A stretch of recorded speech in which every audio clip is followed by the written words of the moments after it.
So your examiner is reading through the discussion section of your dissertation and they're like, "Wow, this is rubbish." Ouch. But why are they saying this? They're saying this because you haven't done what you needed to do in the discussion chapter of your dissertation.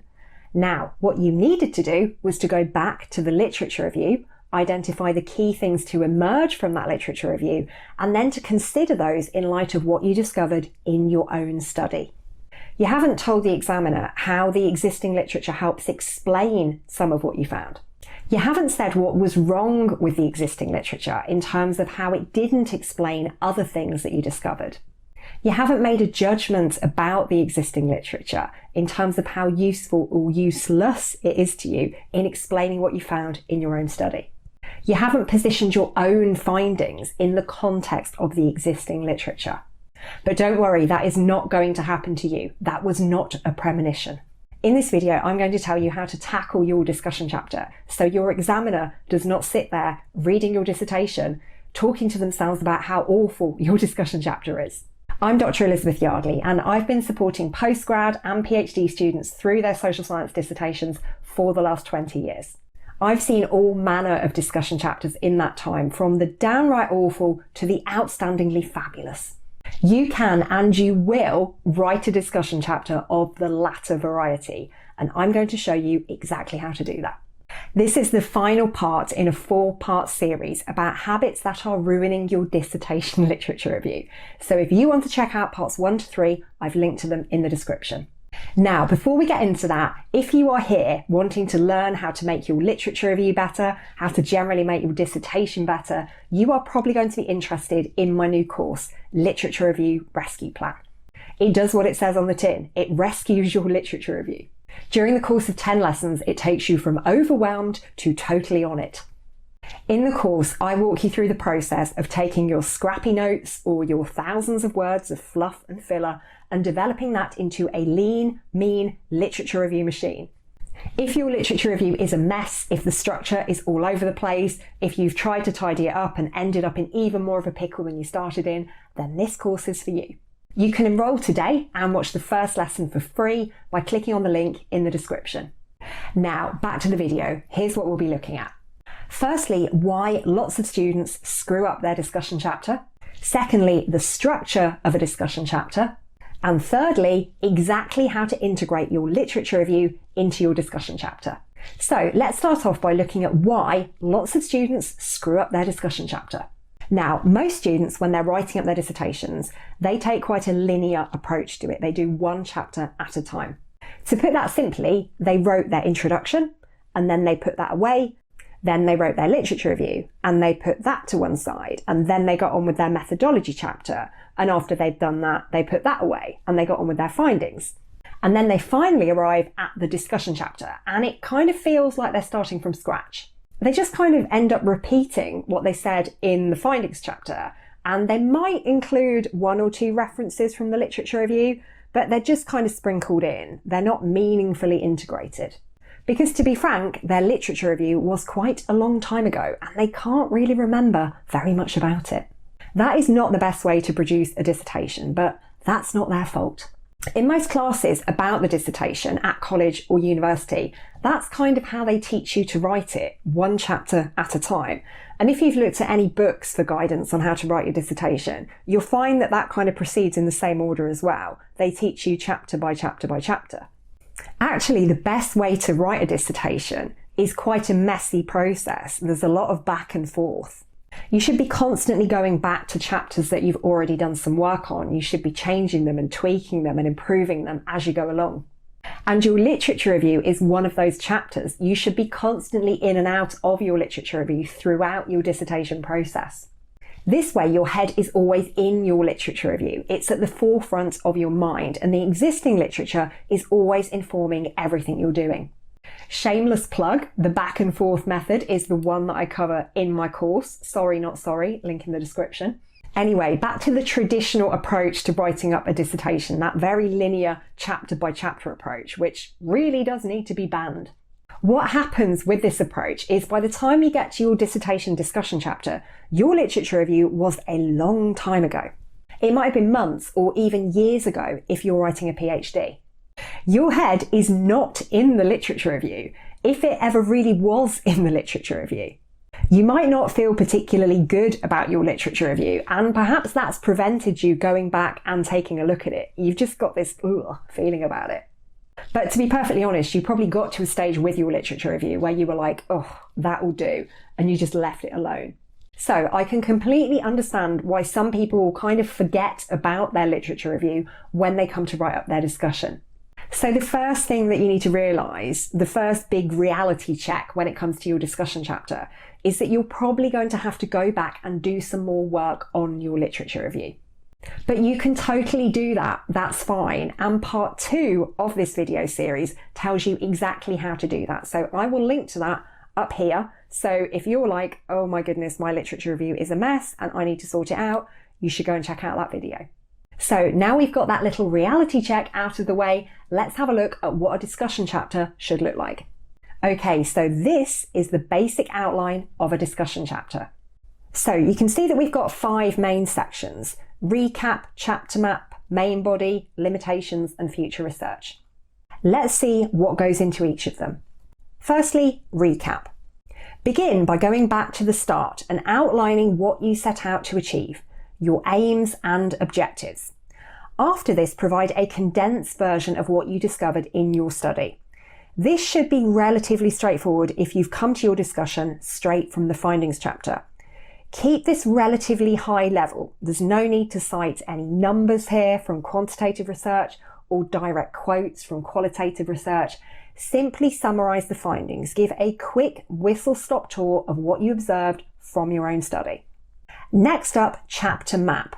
So provide the reader with an overview of the contents and the structure of your discussion chapter.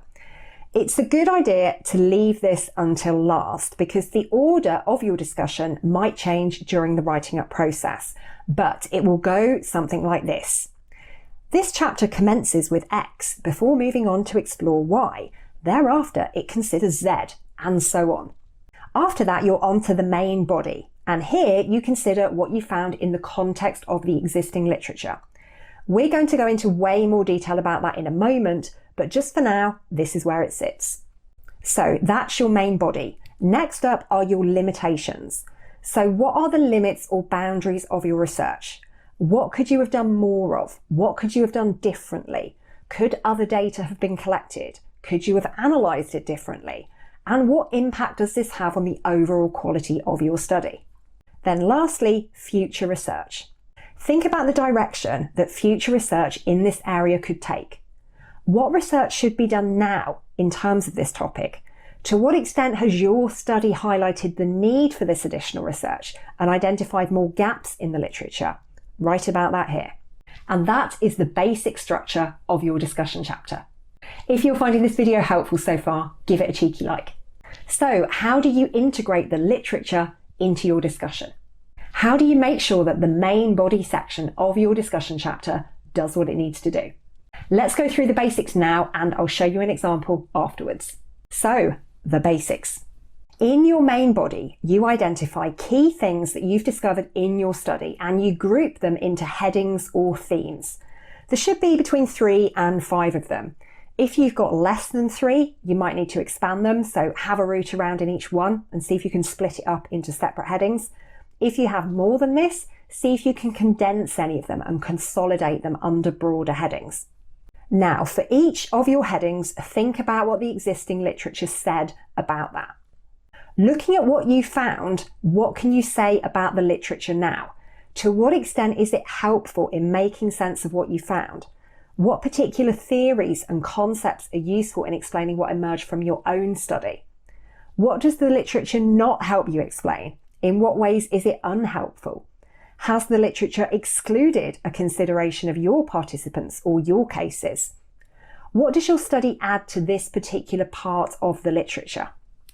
After the individual themed sections or headings in which you explore particular findings in detail, you will need to look critically across them. How do they all come together around your research question or research questions? What collectively do they suggest about the literature and its coverage of your topic? And how might you synthesize some of the areas to make sense of your findings? Right, that's probably been helpful to an extent, but I imagine it felt a bit abstract, so let's have a look at an example. Say your dissertation title was this. Interesting, right? So this student would have done a literature review, and we can summarise the key points from their literature review as follows. Right, so as I've just said, here are the key points from the literature. This is what the literature has said about this topic. Now, this summarising the key points thing, there is a strategy to doing this. It's an actual proper process, and I explain how you do this in the second video of this series. So do check that out. The link is in the description. After that, I would take those key points and I'd think, okay, what kind of study could I do to find out more about this? And I would probably design a study like this.